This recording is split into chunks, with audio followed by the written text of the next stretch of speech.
Welcome. मैं हूं प्रियंका संभव और आपके लिए लेकर आई हूं एक नया टॉक शो निवेश गुरु का फंडा, जिसमें हमारी कोशिश होगी कि बाजार के एक्सपर्ट से हम बात करके आपको बता सके कि आप अपनी इन्वेस्टमेंट स्ट्रैटेजी कैसे बनाएं, किन सेक्टर्स पर नजर रखें। वैसे हमारे देश की बात कुछ अलग ही है। कभी बैंक एफडी का दबदबा था, ज्यादातर लोग बैंक एफडी में अपने निवेश को सुरक्षित मानते थे, ये उनके निवेश करने का फेवरेट ऑप्शन हुआ करता था। लेकिन पिछले कुछ सालों में ये ट्रेंड तेजी से बदला है। अब निवेशक इक्विटी समझ रहा है, म्यूचुअल फंड समझ रहा है और म्यूचुअल फंड में निवेश को लेकर लोगों के बीच में हम क्रेज को भी बढ़ते हुए देख रहे हैं और ये नतीजे जो हैं आंकड़ों में भी साफ दिख रहे हैं। म्यूचुअल फंड्स के एयूएम में जबरदस्त तेजी। Association of mutual funds in India यानी एम्फी के आंकड़े बताते हैं कि जुलाई 2024 में म्यूचुअल फंड कंपनियों का एसेट अंडर मैनेजमेंट यानी इनमें जो पैसा निवेश होता है वो 65 लाख करोड़ के पास पहुंच चुका है। और यही 10 साल पहले जुलाई 2014 में, यानी 10 साल में हमने देखा कि 6 गुना का एक इजाफा, 10 लाख करोड़ रुपए हुआ करता था AUM.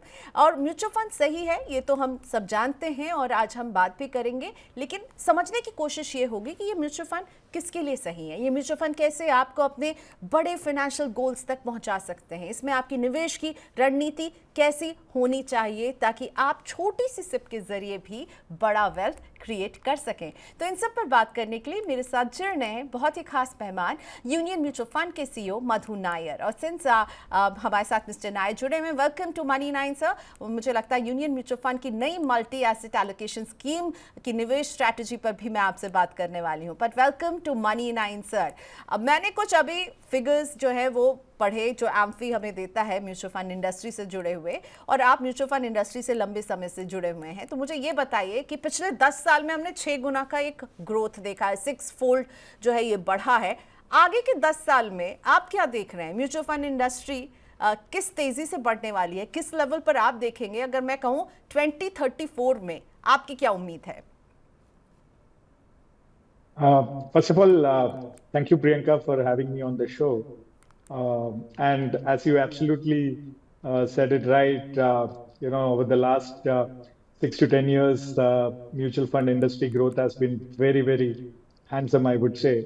But, picking up a number, it is just a beginning. We have not even touched the tip of the iceberg. हम अभी just शुरुआत किया है ये पूरा जर्नी का, and ये कोई नई बात नहीं है। आप अगर डेवलप्ड नेशंस में देखोगे, एक ऐसा पीरियड आया है जहां से mutual fund AUMs have actually gone exponential. So आप अगर भारत की बात करें तो यहाँ से इंक्रीमेंटल नहीं, मेरा मानना है कि एक्सपोनेंशियल ग्रोथ हो सकता है। This industry could grow at anywhere between 18 to 24% growth rates for the next 10 years, and by that sense 7 से 10 साल, मैं एग्जैक्टली 10 साल नहीं बोलूंगा, बट 7 से 10 साल में हो सकता है ये 1,40,000 crore to 200 lakh crore की इंडस्ट्री बन सकता है। बहुत स्ट्रांग ग्रोथ दिखाई दे रही है।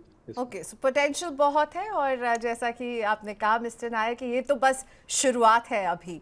अब मुझे ये समझना है आपसे कि आप म्यूचुअल फंड बाजार को समझते हैं और आपकी कंपनी जो है वो 16,000 करोड़ प्लस का एक एयूएम संभाल रही है, लेकिन आप mister Madhu Nair as an investor किस तरह का निवेश करते हैं? आपके इन्वेस्टमेंट पोर्टफोलियो में आपकी अपनी कंपनी के म्यूचुअल फंड स्कीम्स तो हैं ही, लेकिन इसके अलावा आप कहाँ निवेश करते हैं? क्या आप दूसरी कंपनियों के म्यूचुअल फंड स्कीम्स में भी निवेश करते हैं या फिर वो मैंडेट नहीं होता है आप लोगों के पास? Thank you, Priyanka, for asking that question.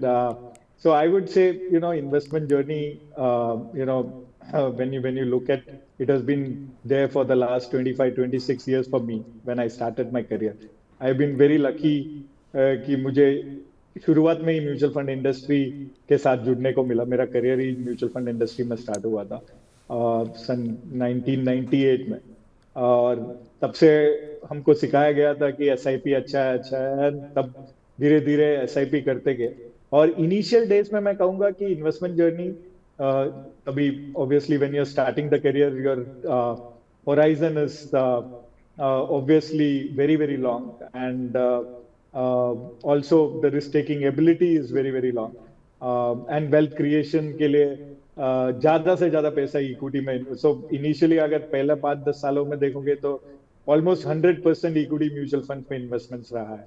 Then धीरे धीरे एसेट एलोकेशन धीरे धीरे करता गया, और आज के तारीख में if you ask me currently it would be a 65% towards tilted towards equity, and 35% would be other asset classes, including your fixed income asset classes, which can have PPFs and other, fixed yielding instruments, and then obviously gold, thoda bahut international, and as well as some other instruments. Except real estate, has not been my cup of tea, at least from my perspective. So apart from the house I live, I don't have any investments in real estate. But this has been, but yeah, 65% still tilted towards equity, but it has been proven very, very successful for me, I would say. And I would always say that, each one's individual journey on financial side is very, very different. Risk appetite is very, very different. Tolerance level is very, very different. Horizons are very, very different. Cash flows are very, very different. But having said that, the only suggestion I would give here is, last, you would say 18, 20 years, mutual fund industry has been able to create tremendous amount of wealth, exponential amount of wealth, although a lot of investors have actually not experienced that. Only last 10 years people have actually come into the industry. Otherwise, 18-20% returns which mutual funds are showing over the last 20 years have been only available for few and very, very few. So now this will explode, and आगे के 10-15 years, I think that's going to be really exponential. आपने rightly कहा कि हर investor की अपनी individual journey होती है, लेकिन आपके इस जर्नी में जो मुझे खास बात दिखी, जो मुझे लगता है कि इन्वेस्टर्स आपसे सीख सकते हैं, आपने कहा करियर की शुरुआत में आपकी रिस्क टेकिंग एपेटाइट ज़्यादा होती है तो आप शायद इक्विटी की तरफ ज़्यादा टिल्ट कर सकते हैं, लेकिन अब विद ईयर्स इन्होंने क्या किया है, इक्विटी है 60-65% और उसके अलावा फिक्स्ड इनकम, गोल्ड इस तरफ गए हैं, पर रियल एस्टेट से दूरी बना करके रखी है। अगर मधु से मुझे अगर मैं आपका पोर्टफोलियो देखूं तो क्या मुझे उसमें केवल यूनियन म्यूचुअल फंड की ही स्कीम्स नजर आएंगी, या आप और भी दूसरी कंपनियों की स्कीम्स में भी निवेश करते हैं?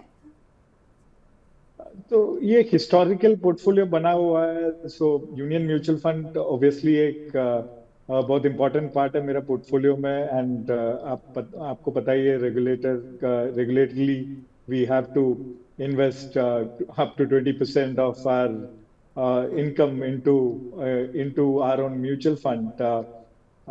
So मैंने और भी म्यूचुअल फंड कंपनियों में काम किया है, तो वो सारे म्यूचुअल फंड्स का भी ये है। बट मेरा मानना ये है कि लोगों को 3-4-5 म्यूचुअल फंड कंपनियों में इन्वेस्ट करना चाहिए, और लगभग 5-7 स्कीम इन्वेस्ट करना चाहिए across different categories to get that entire flavor of the market.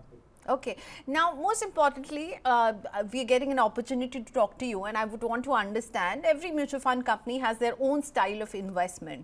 आपके यूनियन म्यूचुअल फंड में कुछ 26 के आसपास आप लोग स्कीम्स हैं आप लोगों की, I was seeing it on your website. Equity में सबसे ज़्यादा 11 स्कीम्स हैं, डेट में 8 है, हाइब्रिड के 4 हैं, प्लस आप कुछ अभी एक NFO आप मल्टी एसेट लेकर के आए हैं। तो आप किस निवेश के किस स्टाइल को फॉलो करते हैं, ज़रा इस पर हमें बताइए कि यूनियन म्यूचुअल फंड में जब एक निवेशक निवेश करता है तो किस तरह के स्टाइल को वो एक्सपोजर ले रहा होगा? तो देखिए, we have a very strong investment process, and investment process is nothing but how do we select stocks and how do we construct portfolios. It is all about what do we look at while selecting stocks, and how do we construct portfolios. So from a stock selection perspective आप आएंगे तो उसमें we follow a very strong approach called fair value approach, जहाँ पे हम आगे के future cash flows को डिस्काउंट करते हैं और एक फेयर वैल्यू पे पहुंचते हैं कंपनियों का, एंड देन डिसाइड करते हैं कि आज की तारीख में ये वैल्यूएशन पे सही बैठता है कि नहीं बैठता है। And then also we added a layer in terms of momentum, क्या हो रहा है मार्केट में, ट्रेंड्स क्या चल रहा है मार्केट में, उसके साथ वो भी देखते हैं, and then we try to invest. And then आती है बात पोर्टफोलियो कंस्ट्रक्शन का। ये तो हुआ स्टॉक सिलेक्शन का। तो आपको पता ही है सेबी ने कैटेगराइजेशन किया हुआ है कैटेगरीज का. So depending upon the category then some funds will have a mix of growth and value. Something called as a union value fund will have really value style of investing, wherein some of the funds would have growth style of investing, and some of them will have mixed style of investing of growth and value both together. So we generally have built different kinds of styles over a period of 10 12 years, and then depending upon the mandate it gets mixed or it gets tilted. और अगर आपसे एक नया investor पूछे कि मुझे ये बताइए मिस्टर नायर कि म्यूचुअल फंड में निवेश करने का सही समय क्या है. म्यूचुअल फंड सही है ये तो हमने सब सुन लिया बहुत, लेकिन सही समय भी कोई होता है क्या म्यूचुअल फंड में निवेश करने का? ये तो सही समय करके I think every day is a good day, because आपको देखना चाहिए anyway. This is basically whatever you से. तो मैं इतना कहूंगा कि जितना जल्दी हो सकता है उतना इन्वेस्ट कीजिए, और जितना ज्यादा हो सकता है वो इन्वेस्ट कीजिए, specially to the new millennial kids who are getting into the career at this point of time. मैं ये मानता हूँ कि एक से एक अगर मुझे 20 साल पहले मिला होता तो ये होता कि जल्दी तो मैंने चालू किया, बट जितना ज्यादा हो सकता है, क्योंकि हम लोग ज्यादा कर देखते हैं कि जो भी हमारा इनकम आता है, जो बिजनेस से आता है या फिर सैलरी से आता है, उसमें से एक्सपेंसेस निकाल के फिर इन्वेस्टमेंट करते हैं. बट आई थिंक अगर हो सके तो इनकम जितना भी आता है उससे इन्वेस्टमेंट निकाल के फिर एक्सपेंसेस करे, वो बहुत बेहतर होगा. बिकॉज जल्दी शुरू करना और ज्यादा शुरू करने से जो आजकल की जनरेशन जो बोलती है कि अर्ली रिटायरमेंट करना है, बट करना क्या है, करना यही है कि जल्दी शुरू करना है और ज्यादा शुरू करना है. उससे जल्दी भी हो सकता है. तो ये मैं कहूंगा, और ऐसा कोई टाइम पीरियड नहीं है कि कब इन्वेस्ट करना है. Depending upon each one's cash flow, each one's earning potential at any point of time. It can vary from other things. Having said that, जिसको wealth creation करना है, or who has got regular recurring income etc, they should go for SIPs, wherein अगर किसी के पास lump sum पैसा है तो obviously उनको starting valuation का भी ध्यान देना चाहिए. बिकॉज इसके लिए ध्यान देना चाहिए क्योंकि जो फाइनल आउटकम है वो स्टार्टिंग वैल्यूएशन के ऊपर भी निर्भर करता है, बहुत निर्भर करता है. जबकि इंडिया स्टोरी लंबा समय के लिए बहुत स्ट्रांग लग रहा है, but at certain point of time कभी कभी क्या होता है, वैल्यूएशन थोड़ा सा महंगा लगने लगता है. एंड 1-2 साल के लिए मार्केट शायद महंगा लगता है, लेकिन 5 साल के नजरे से देखो, 10 साल के नजरे से देखो तो शायद सस्ता लगने लगे. तो वो टाइम पे अगर लोगों को एसटीपी के जरिए इन्वेस्ट करना चाहिए जब वैल्यूएशन थोड़ा सा हाई हो, और वैल्यूएशन एकदम बिल्कुल ये हो तो ज्यादा से ज्यादा लमसम इन्वेस्टमेंट करना चाहिए. तो ये दो है. बट अदरवाइज जिसका रिकरिंग इनकम होता है उनको तो वेल्थ क्रिएशन के लिए SIP it's a proven route for wealth creation. Okay, और जल्दी तो शुरू करना ही है, पर ज्यादा शुरू करना है. जल्दी और ज्यादा का कॉम्बिनेशन इज वेरी इंपॉर्टेंट, क्योंकि अक्सर बस शुरू करने को आपने किसी भी रकम से शुरुआत कर दी तो उससे बात नहीं बनेगी. आपने बात की वैल्यूएशन की. अभी देखने को मिल रहा है कि बाजार बहुत ओवर वैल्यूड जो है, कई एक्सपर्ट्स कह रहे हैं. साथ ही में हम जो सेशंस देख रहे हैं, कई उतार चढ़ाव वाले सेशंस हम देख रहे हैं, वॉलेटिलिटी वाले सेशंस देख रहे हैं, फिर मार्केट को फिर हम हाईज बनाते हुए देख रहे हैं. तो एट दिस पॉइंट आप मार्केट को कैसे रीड कर रहे हैं? निवेशकों को आप अपनी इन्वेस्टमेंट स्ट्रैटेजी कैसे बनाने के लिए कहेंगे? कोई खास सेक्टर्स, पॉकेट जहां पर आपकी नजर है सर? देखिए, मैंने पहले भी कहा, India on a long term basis बहुत अच्छा लग रहा है. ये 10-15 साल एक ऐसा life time, once in a life time opportunity है लोगों को इंटरजेनरेशनल वेल्थ क्रिएट करने का, एक्सपोनेंशियल. और ये चीज जो है वो काफी कंट्रीज में हो चुकी है पहले भी. Let's look at Japanese miracle, और आप देखेंगे यूएस में भी ये हुआ है, चाइना में भी अर्ली 2000 में ये हुआ है. एक बड़ा अपॉर्चुनिटी आता है 10-15 साल जब डेवलपिंग नेशन से ये जो डेवलप्ड वर्ल्ड का ट्रांजिशन होता है, तो एक बहुत बड़ा अपॉर्चुनिटी मिलता है. 20-25 साल का स्टोरी रहता है, लेकिन 10-15 साल में काफी फ्रंट एंडेड रिटर्न्स मिल सकता है. तो और इससे इंटरजेनरेशनल वेल्थ भी हो सकता है. So mutual funds, equity mutual fund से स्पेसिफिकली इन्वेस्ट करना चाहिए लोगों को to create that and take the advantage, otherwise it will become very very riskier for them.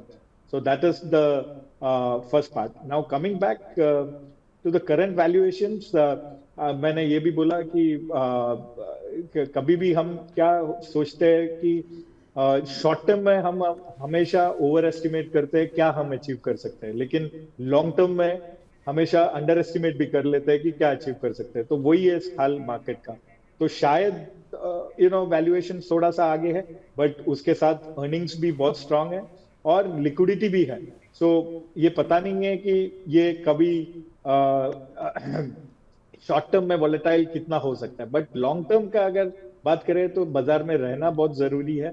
And बहुत लोग जो दूसरे कंट्रीज में है, when you look at US और चाइना और Japan, when this happened with their country, they obviously had this opportunity but they lost out because बहुत noise और बहुत क्लटर होता है और बहुत वेवर करते हैं.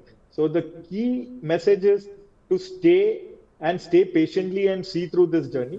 और अगर वैल्यूएशन थोड़ा सा ऊपर नीचे है तो थोड़ा सा स्टैगर्ड वे में अप्रोच करना चाहिए, बट निवेश करना बहुत जरूरी है. That's the most important part and get the entire benefit of this 10-15 years going forward for Indian economy and Indian capital markets. Mister Nair, any particular sectors जो आप वॉच कर रहे हैं इस समय और जहां आप आने वाले सालों में अच्छा ग्रोथ पोटेंशियल देख रहे हैं? देखिए, इंडिया का the biggest advantage is when you look at most of the other economies, India is well diversified from a sector perspective. तो काफी सेक्टर्स बहुत अच्छा कर सकता है ओवर द नेक्स्ट 10-15 years. तो आज के तारीख में अगर हम बात करें तो we are actually a little more tilted towards capital goods, IT to an extent, real estate to an extent. All this financial services a big part, especially on the PSU banking sector, etc. ये सब में overweight है. But ये तो views है, ये हर एक cycle में सेक्टर्स चेंज होते रहते हैं. तो फंड हाउस और investment management and CIO end fund managers के हिसाब से ये चेंज होता रहेगा. वो तो प्रोफेशनल्स का काम है. It can change, but the bottom line is we should leave that to the experts and focus on the broader story, which is the India story, wherein there is a tremendous opportunity to create intergenerational wealth for the next 10-15 years, and it can be exponential. So wealth creation के लिए यही हो सकता है. अभी एक starting point जरूर आपके लिए हो सकता है अगर आप अगले 15 से 20 साल के लिए अपने आगे की जनरेशन के लिए वेल्थ जोड़ना चाहते हैं, पैसे बनाना चाहते हैं तो इस बाजार में. साथ ही में मैं ये मौका लेना चाहूँगी क्योंकि यूनियन म्यूचुअल फंड के CEO मेरे साथ हैं कि हम इनके नए NFO, एक नई स्कीम जो ये लेकर आए, मल्टी एसेट एलोकेशन फंड की बात करें, अपने खास सेगमेंट वाह क्या NFO आपके लिए लेकर आते हैं. और मिस्टर मधु नायर से इस पर ही हम बात करने वाले हैं.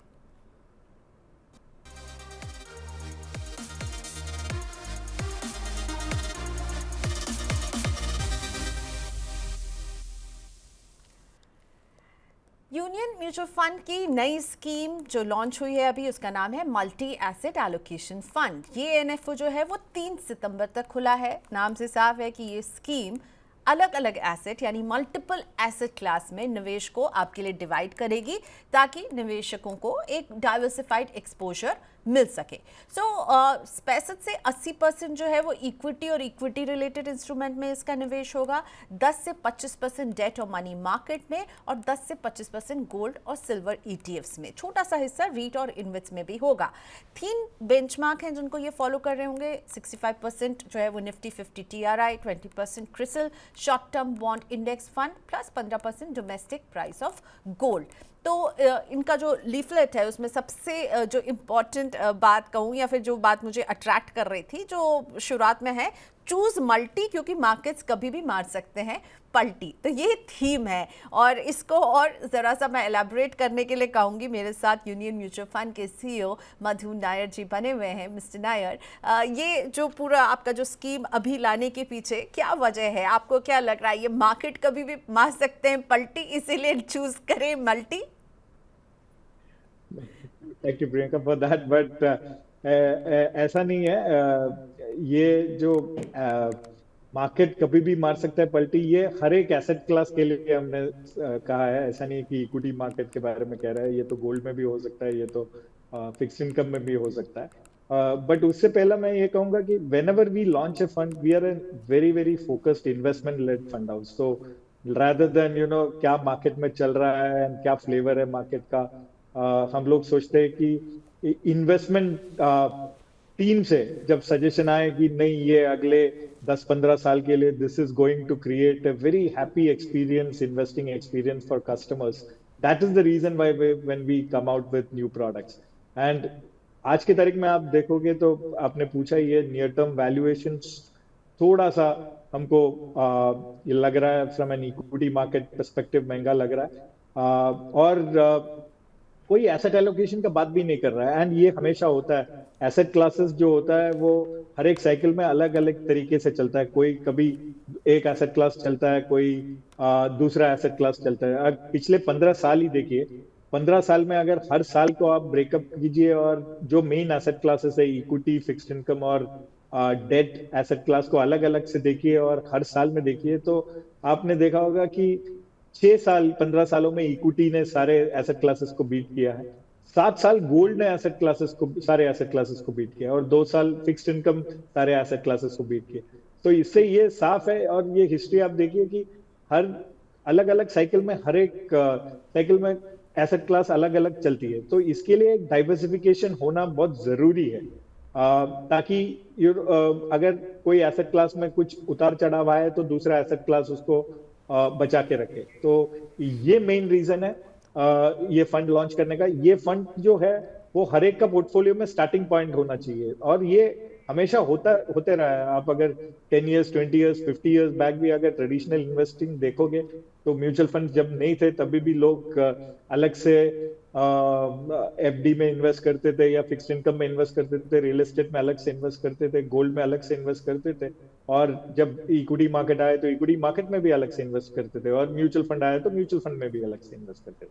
बट ये एक ऐसा फंड है जो म्यूचुअल फंड के कॉन्सेप्ट में सारे वन स्टॉप सोल्यूशन जो बोलते एक साथ मिलके सारे एसेट क्लासेस का एक्सपोजर देते, और वो भी इक्विटी टैक्सेशन के साथ। सो बहुत और अब अगर देखोगे टैक्स रिजिम देखोगे तो आज के तारीख में equity as an asset class has the lowest taxation comparatively. आप बाकी सारे एसेट क्लास थोड़ा और ज्यादा टैक्स लेते हैं। सो आपको सारे एसेट क्लास एक साथ मिल रहा है, और उसके साथ इक्विटी टैक्सेशन भी मिल रहा है, और प्रोफेशनल एडवाइस के अंडर है कि कहां से कहां एसेट क्लास में जाएंगे। सो ये बहुत कंपेलिंग प्रपोजिशन है। बट उससे ज्यादा I think asset allocation is the most underrated investment strategy eight this point of time. अब हम अपने निवेश गुरु के फंडा की बातचीत को आगे बढ़ाएंगे सर आपके साथ।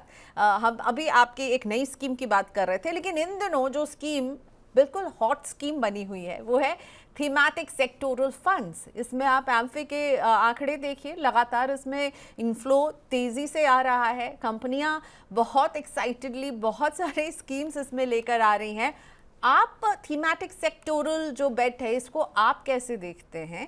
आप लोगों की एक बिजनेस साइकिल फंड ऑलरेडी है इस कैटेगरी में। गोइंग फॉरवर्ड आप किसी थीमैटिक सेक्टोरल स्कीम की तैयारी करेंगे, और आप ओवरऑल कैसे देखते हैं? क्योंकि जितने एक्सपर्ट से हम बात करते हैं वो बहुत कॉशियस रहते हैं थीमैटिक सेक्टोरल स्कीम्स को जब लोग अपने पोर्टफोलियो में शामिल करते हैं। नहीं, बिल्कुल सही बात है प्रियंका।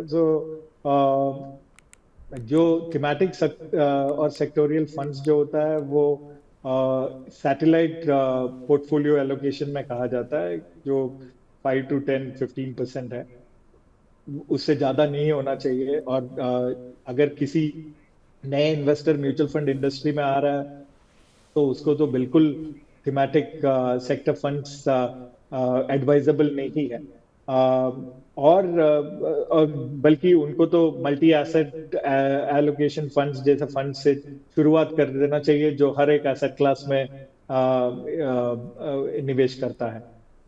बट हमारी बात करें, when we talk about our approach towards product launches, मैंने पहले भी कहा कि we look at final outcomes for customers very very seriously, and from time to time, it is always investment led kind of product launches we will see. और thematic का approach ये है कि हम theme को देखते हैं कि sector, obviously we try to refrain from single sector funds. We obviously look at thematic as a theme, and evergreen themes. Our India for the next 10-15 years is looking very, very good, strong from an economy perspective as well as capital market perspective. And there could be, certain themes which can give you a diversified approach of portfolios across, various segments and across various market caps. So such kind of themes we will evaluate at any point of time. Business cycle की fund बात आपने कही, वो actually हर एक business cycle में different sectors will do well. So उसमें हमारी कोशिश यही है कि डिपेंडिंग अपॉन द साइकिल उस सेक्टर्स में जाए और इन्वेस्ट करे जो वो साइकिल में अच्छा करने वाली है, एंड उस सेक्टर्स में नहीं करे जो वो साइकिल में अच्छा नहीं करने वाली है. सो that is the entire concept of that fund. But generally thematic fund, unless and until it's an evergreen theme for the next 20-25 years, we will not be very, very keen. Has been our philosophy.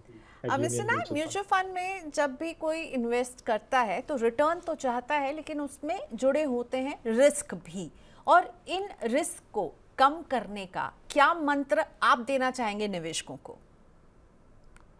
I think the first thing is the fund itself which we are launching, which is asset allocation. बहुत क्योंकि हर एक cycle में अलग अलग assets चलती है, so थोड़ा सा volatility कम करने के लिए बहुत important है. Second, हर एक निवेशक का जर्नी अलग होता है, so उनको उनका रिस्क टॉलरेंस के हिसाब से और टाइम होराइजन बहुत important है. अगर आपका टाइम होराइजन ही 1 साल है और आप इक्विटी फंड और मल्टी एसेट फंड्स वगैरह जैसे जिसमें इक्विटी के एक्सपोजर्स ज्यादा है उसमें इन्वेस्ट करेंगे तो आप शायद निराश हो सकते हैं. सो टाइम होराइजन भी बहुत इंपॉर्टेंट है और रिस्क टॉलरेंस भी बहुत इंपॉर्टेंट है इसमें. ओके, और एक गलती जो लोग करते हैं वो होता है पास्ट परफॉर्मेंस देख करके स्कीम को चुनना. आई थिंक पास्ट परफॉर्मेंस कभी भी आगे भविष्य के लिए गारंटी नहीं होती है, लेकिन फिर भी पास्ट परफॉर्मेंस पर एक फिक्सेशन रहता है इन्वेस्टर्स का. तो पास्ट परफॉर्मेंस पे जो फिक्सेशन है उस पर आप क्या बोलना चाहेंगे, और आपको क्या लगता है किस तरह के mutual fund schemes long term के लिए अगर आप निवेश कर रहे हैं तो आपके पोर्टफोलियो में होने चाहिए? बिल्कुल.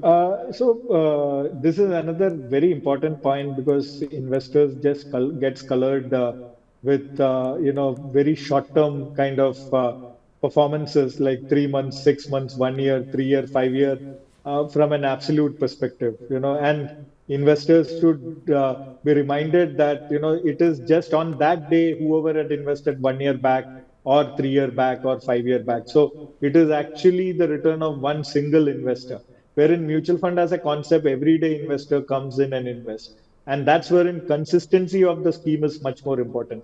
तो लोगों को देखना चाहिए रोलिंग रिटर्न्स जो डेली 3 years, डेली 5 years, पूरे स्कीम का इंसेप्शन से लेके, तो वो एक और इंफॉर्मेशन रेशियो या रिस्क एडजस्टेड रिटर्न्स देखना चाहिए जो लोगों को एक स्कीम का कंसिस्टेंसी के बारे में बताता है, एंड वो एक डीएनए होता है. And having said that, past performance cannot guarantee, the future performances, but एक consistency of performance इससे समझ में आता है लोगों को, वो देखना चाहिए rather than 1, 3, 5 years performances.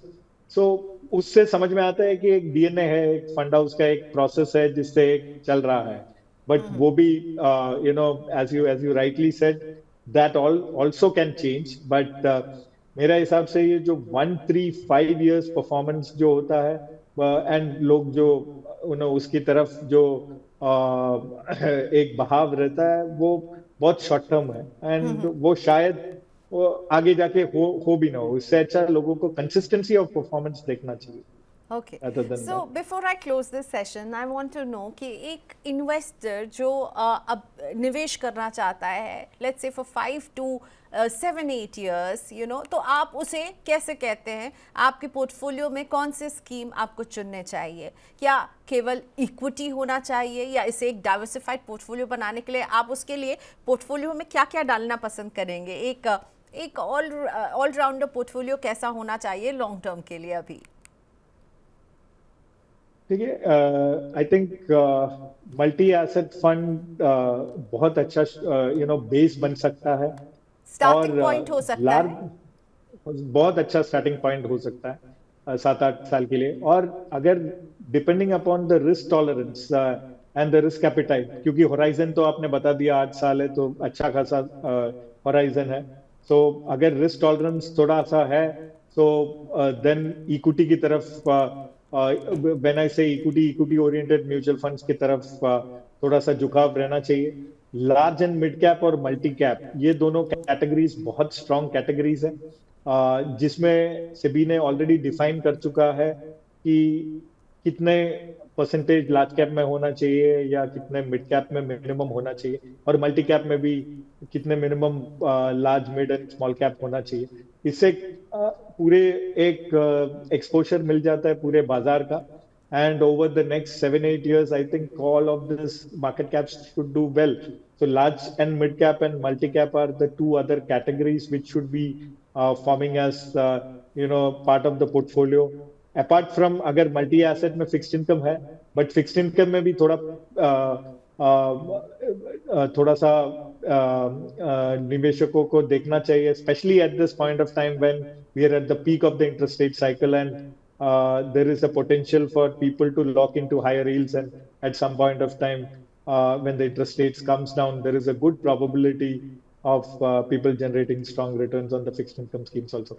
So एक balance बना के रखना चाहिए, but base multi asset portfolio से बन सकता है with large and mid cap and multi cap kind of categories together. Okay, so अगर आप मधु नायर जी की सलाह मानेंगे तो आपको इक्विटी के साथ साथ इस समय फिक्स्ड इनकम में भी थोड़ा सा निवेश, थोड़ा सा एक्सपोजर ज़रूर लेना चाहिए। This is the right time, क्योंकि हम इंटरेस्ट रेट के उस साइकिल में खड़े हैं जब इसके बाद हम एक फॉल देखेंगे, और वहाँ आप अभी अगर आप निवेश करेंगे तो फ़ायदे में रहेंगे।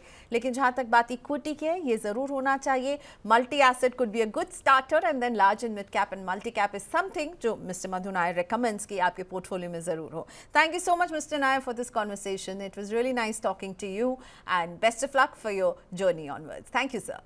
Thank you. So, निवेश गुरु का फंडा, इस शो में हम ऐसे एक्सपर्ट्स को लाते रहेंगे और उनसे बातचीत करके उनके निवेश की टिप्स लेते रहेंगे। शुक्रिया हमारे शो को देखने के लिए, और मनी 9 के यूट्यूब चैनल को अगर आपने अभी तक सब्सक्राइब नहीं किया है तो कर लीजिए, ताकि इस तरह के निवेश गुरु की खास बातचीत आपसे कभी मिस ना हो। Bye bye.